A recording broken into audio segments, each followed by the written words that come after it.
Hi. It's the Amrit Vela, which is the time between 2:30 in the morning generally and 6 in the morning when the sun is at a certain angle to the earth. So the mystical energies are more present, more open. It's almost like the veil is thinner. It's the time of the day that would probably be akin to the times of the year where we say the veil is very thin, where information is more accessible.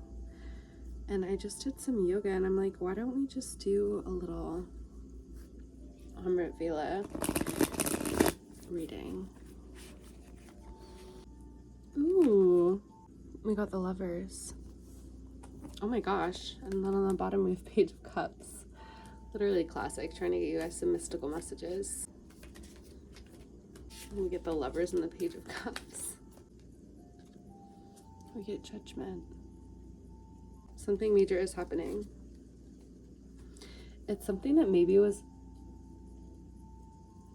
having a slow build in your life, but there's some sort of divine revelation that is coming about that is like both of these are energies of, this is divine realization and enlightenment, and this is divine revelation. Like it's time to, Judgment is called, like it's not only time to realize something new and to know something new, but it is time for a elevation of something, like a real actual movement in perspective and even in the physical realm. It's like it's time for something to shift due to this divine realization and shift to a higher perspective. It's like it's time to go.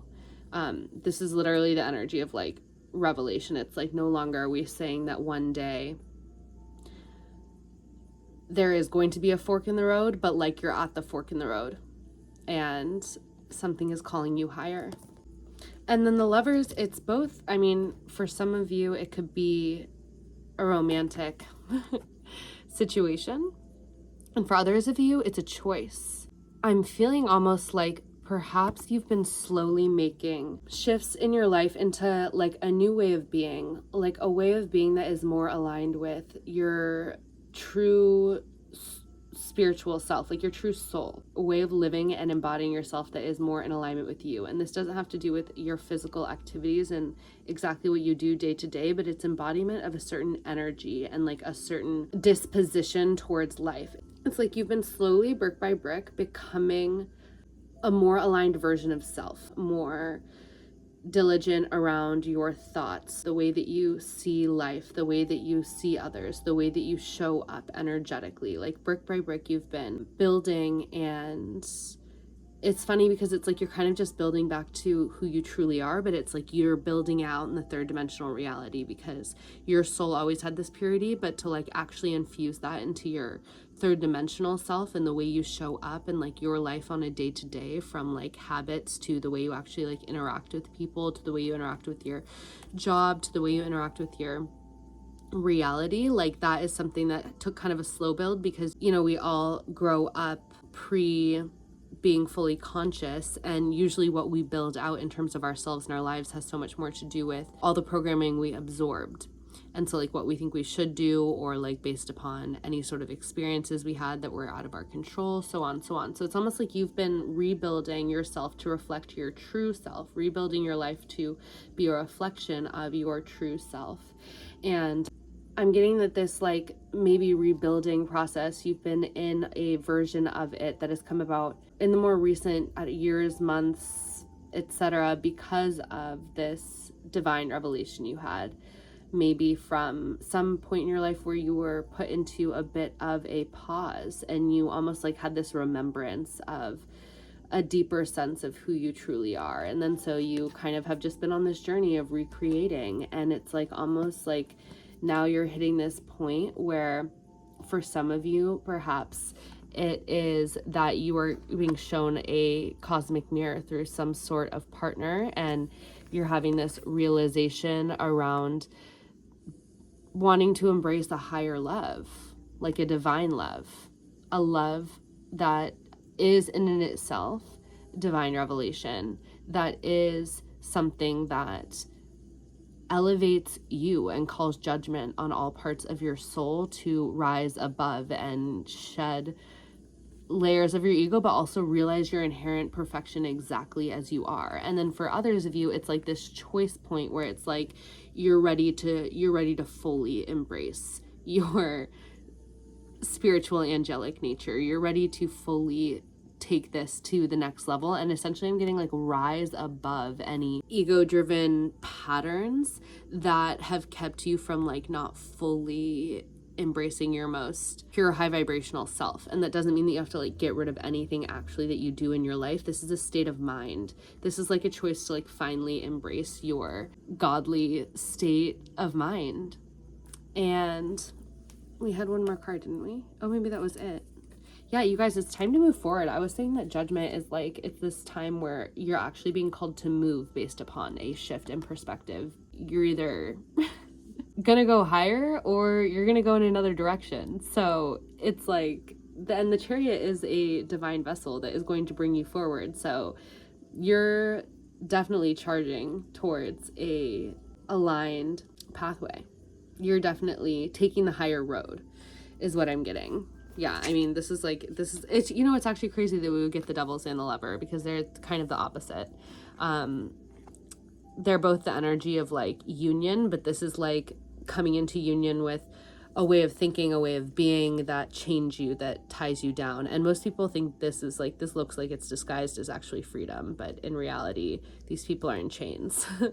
And then the Lovers is like a divine union. So both in oneself, it's like the union of your finite self with your infinite self. It's like the infusion of your soul into your earthly reality, like the union of your physical self, your human self with your angelic self. It's like not having dissonance around that anymore. You know what? That's actually so much the energy of what I'm getting. Like the Hanged Man, the divine revelation, the Knight of Pentacles, like building out your earthly self, your earthly life. The Lovers, this union of energy, and then Judgment, this energy of elevation. It's like you are fusing your earthly self with your infinite self. You are fusing the divine into your earthly life. It's like things aren't separate to you anymore. That's such a dissonance of consciousness to like look at the divine and the infinite energy as separate from your human. Like your human is divine, and the more that you infuse your divine consciousness into everything, like into like the most mundane things, you know, like they say the whole washing the dishes. Before enlightenment, you're going to chop wood and carry water. After enlightenment, you're going to chop wood and carry water. But after enlightenment, when you're chopping wood and carrying water, it's going to be a blissful experience of like the divine infusing the human vessel and realizing that like it's all a miracle. It's all God. It's all beautiful. So that's what I'm getting, is that like now this is like a person in a vessel of like the divine, and it's like that's what this is. You're realizing that this whole life and yourself and your body and this existence you inhabit is the divine as much as it is a vessel for the divine that is you. And so that is what is going to carry you forward into the future, is this integration of energies. It's also going to bring a lot of abundance and like an opportunity for your soul to actually genuinely enjoy that abundance, because it's that whole idea too. You could work your whole life and garner so much abundance, but like if you have completely lost touch with your soul, you're never going to enjoy it. But you're really like infusing the etheric realms with the earthly realms, and that is going to lead not only to a prosperous, abundant, beautiful life where you're charging forward towards your destiny, which is always like unfolding and morphing as you keep going along your path, but you're going to be able to enjoy it so deeply because your soul is so grounded into your body. You have let it be exactly what it is, which is not separate at all from any of this. Okay, so beautiful. Yeah, you get to be the King of Cups, who like is not only a king and enjoys all of these, like the bounty, the respect, the power, the abundance of being a king, but he is activated in his soul, his emotional body, his intuitive bodies. He can have the full soulful experience of what it is like to be a king. I love it. Oh, and we're getting the Page of Cups again and Ten of Pentacles. I mean, I'm not gonna lie, if you're still here, there might be some sort of romantic offer that comes in that is a part of your ultimate divine union path. And though it might start off small at first, this is genuinely something that could lead to your 10 of Pentacles, which is like your ultimate abundant life with someone. And you only have to take this one as if it resonates for you. But if it's like something that seems small, if your intuition is telling you that it is something you want, it could very well lead to something much, much greater. Like this is long-term financial abundance and legacy and having everything you need and more. And perhaps it's like that you're actually meant to build this with somebody.